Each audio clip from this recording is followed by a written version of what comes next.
Hi everybody, it's Professor G here, and I want to share with you a quick resource if you're using MLA or APA to format your documents. One of the resources that I've used, and I've used it for a long time, is the OWL at Purdue. So I want to show you how to get there. I want to show you how to use it and really how to use it as a reference because it has a bunch of information that's awesome, and it's one of the most recommended sources in terms of MLA formatting and APA formatting. And depending which school you're in and depending which class you're at, it's going to require you a different types of formatting. So let's go to the screen right now. I'm going to show you real quick how to get to the OWL at Purdue. And the easiest thing to do is basically, and I see I searched it for it before, but the OWL at Purdue, you just type that in Google. It's going to give you obviously the results, and then you're going to click on the first link that comes up, and it's going to give you the OWL at Purdue. It's basically the OWL. It's the online writing lab at Purdue University, and I use this since I was in college, so a long time ago. And it's something that it's a website that you can use where you can find everything that has to do with formatting. It has a bunch of links, obviously, at the top. It has a lot of information, a lot of things that you can use. But really, what I would like you to share with you is just the easy guides that it has.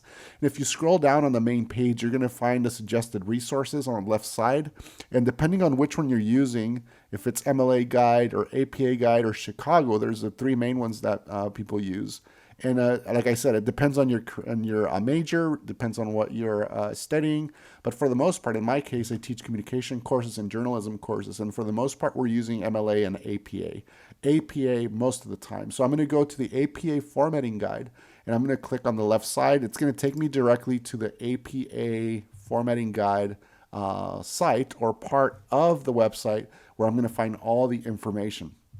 What you want to do, if you just want to scroll through, you can find all the information that you need. On the left side, you have this menu where it gives you all the information and all the sections that you need to check. There's APA, the 7th edition. It'll give you the exact things that you need to find out. There's an overview and a workshop there. There's a formatting and style guide. You can actually click on it, and it's going to give you each and every one of the things that you need. So it's almost like a drop-down menu where it gives you, how to do in-text citations. That's one of the most needed resources that I find because most students have a hard time of citing in text, and that's where you include the citation in the actual text that you're typing and putting together in your document.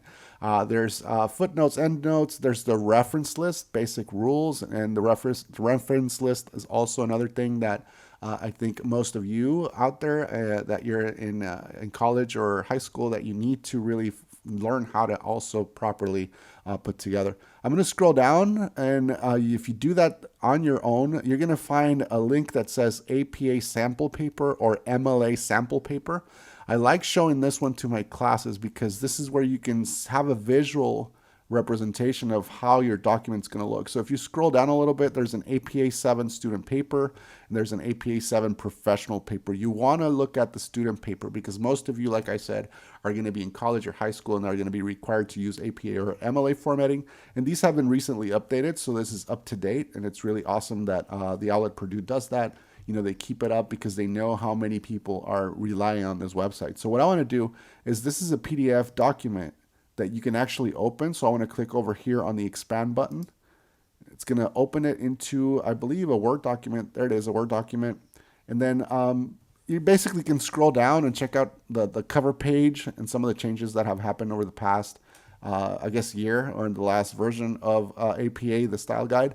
But this is, a simple cover page that it has. You can scroll down and check out some of the things that you need to be mindful about when you're creating a document in APA. But you can scroll down all the way down. I'm going to scroll down. Sorry if I'm making you dizzy. To the resources and the references. This is how the reference list should look like at the end.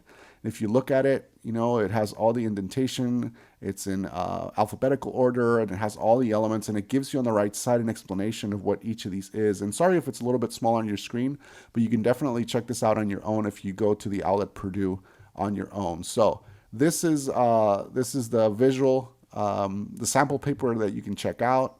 There's even an appendix here. Obviously, not everybody's going to have the need to create this type of document where there's so many details and so much information.